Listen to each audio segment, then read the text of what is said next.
Hello everybody, my name is Pitones and I'm going to be solving Griffith's problem 2.48, which says an inverted hemispherical bowl of radius r carries uniform surface charge density sigma, and find the potential difference between the north pole and the center. First step is going to be to draw our hemispherical bowl, and then we are going to denote our north pole and our center. So to find the potential difference between the two, first thing we're going to have to do is find the potential for each one.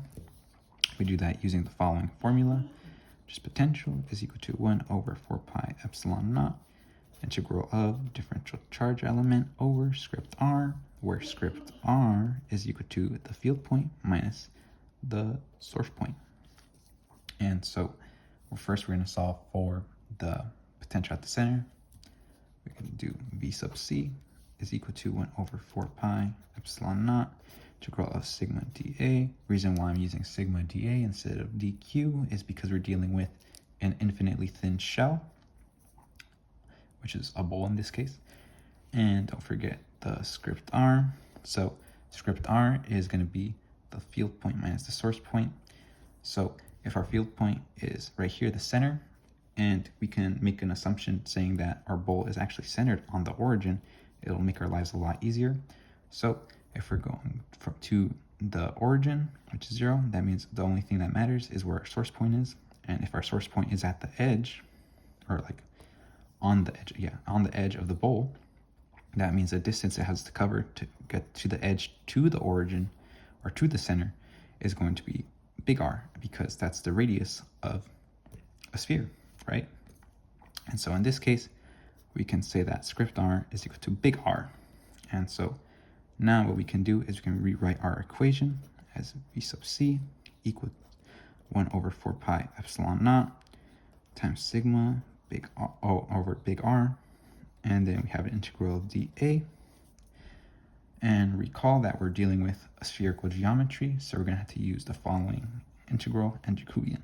So it's going to be a double integral with theta term changing. It's starting at 0 and going to pi over 2. Since we're going down, going through 1/4 of an entire rotation, right? And then our second integral is going to be phi, starting at 0 and going to 2 pi, since it's still rotating all around the sphere, or the hemisphere. And so we're going to have our Jacobian terms, which is r squared sine theta d theta d phi. So since we're dealing with a constant radius of big R, that means we can fix little r and change it into just big R squared, and know that big R squared is actually a constant, so we're going to be able to pull that out of the integral. And since there's no phi term or phi dependency, we can just straight up take the integral of d phi as the following. So we'll do phi from 0 to 2 pi d phi. This is just as good as 1 right here. And then if we take that integral, we just get phi from 0 to 2 pi, which we just 2 pi, right? And so if we want to rewrite everything again, we get the following. So we have 1 over 4 pi epsilon naught sigma over r times big R squared times 2 pi. And now we're just taking the integral for theta, which is going from 0 to pi over 2. Wait a minute. Yeah, that's pi over 2. And we have the sine term inside, right? So the integral of sine theta is just equal to minus cosine theta. And so we're going from 0 to pi over 2, which is equal to, so cosine pi over 2 is just 0, minus, and don't forget this minus right here, minus cosine 0 is just 1, so then we just get 1 right here. And so now we have 1 over 4 pi epsilon naught sigma over r times r squared times 2 pi times 1. So we know that the r terms get reduced over here. We know that the pi's cancel out. We know that the 4 on the bottom gets reduced by this 2 term on the top. And so what we are left with is 1 over 2 epsilon naught times sigma r. And so we could just rewrite this like this. and that's going to be our potential for the center. And now we just need to solve for the potential at the North Pole. So we can use the same equation basically. We're just going to have to do a little bit of a modification, and that modification is going to be dealing with the script r term. So we have 1 over 4 pi epsilon naught integral of sigma dA script r. And so in this case, our field point is going to be the North Pole. And so to find out what script r is, we know that it's going to be the field. It's going from the center to the origin to the North Pole, which is just center to the edge, which is just the radius.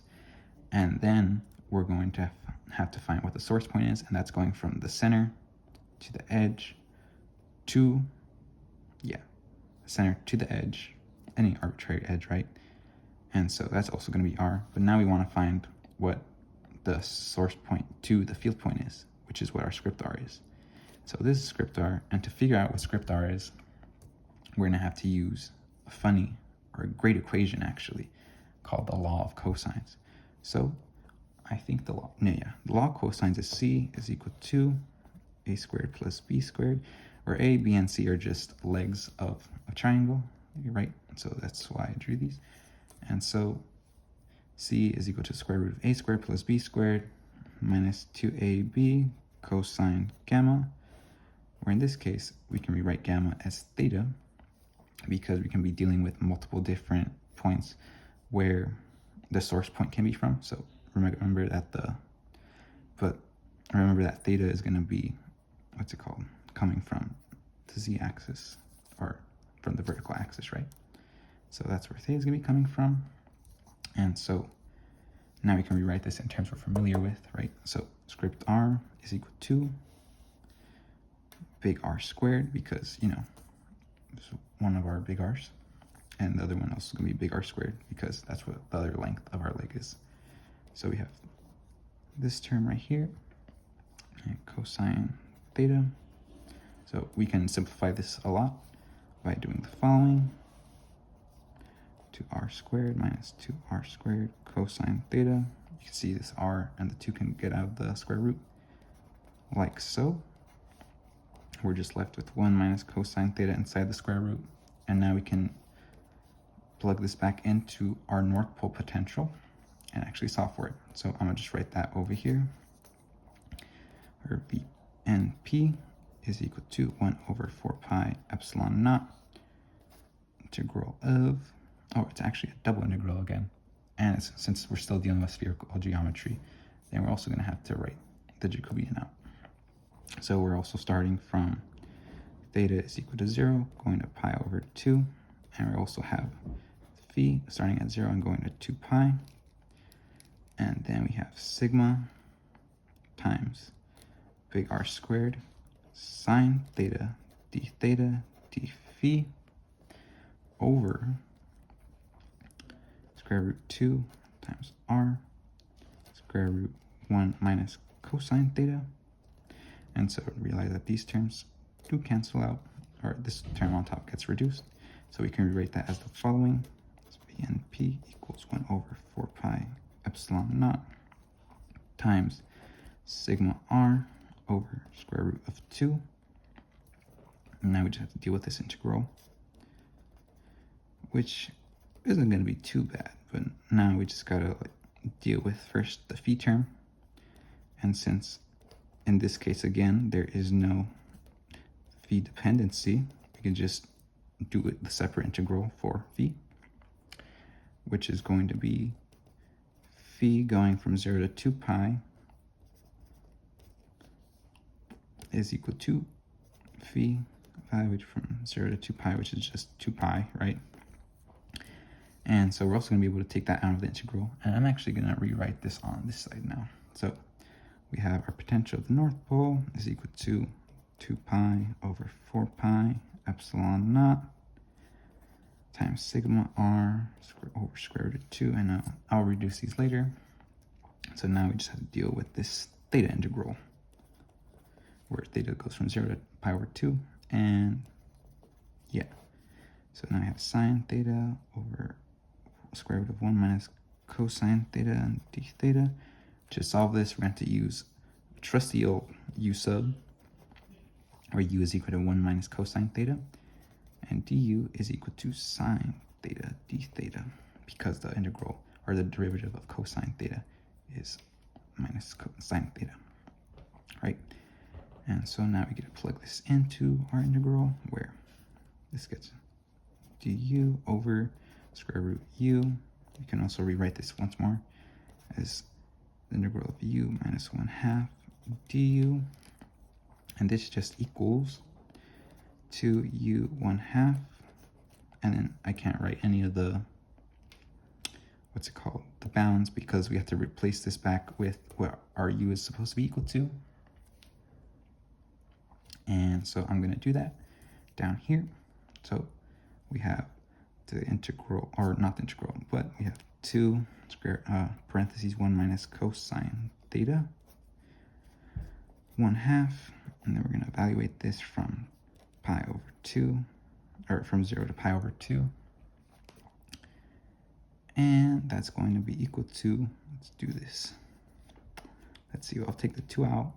I have 1 minus cosine pi over 2, that's going to be this, minus 1 minus cosine at 0, which is just 1. So this term cancels out because it's 1 minus 1. And this term stays 1 because the cosine went to 0. And so what we get from this is going to be 2.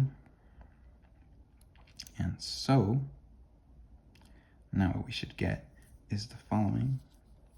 We get VNP is equal to 2 pi over 4 pi epsilon naught times sigma r over square root of 2 times 2. And so realize that the pi terms cancel out, and this 2 and this 2 help cancel out the 4. And so now the potential at the North Pole is going to be equal to sigma r over epsilon naught square root of 2.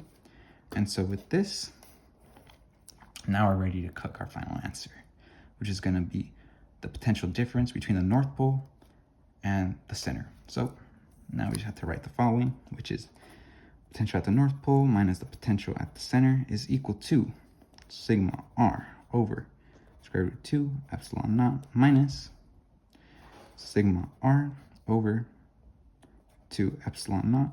And realize that these 3 terms are shared by these 2, so we're going to be able to factor those out. We have sigma r epsilon over epsilon naught, then we have 1 over square root of 2 minus 1 over 2. And so basically how Griffith has his answers, he has a 2 right here in the denominator, so we're going to have to make our answers match. So the way he did that is by having a 2 down here, you're going to have to multiply a 2 up here and up here. So if I want to rewrite that better, we have this. We have our terms now look like the following. And so we know that 2 divided by the square root of 2 is just square root of 2. And then we know it's 2 divided by 2 is just 1. So that means that our final answer is going to look like this, where the potential difference between the North Pole and the center is just equal to sigma r over epsilon naught times 2, and that's going to be multiplied by square root of 2 minus 1. So yeah, that's the answer. My name is David Pitones. I solved Griffith's problem 2.48. I hope you learned something today, and have a good night.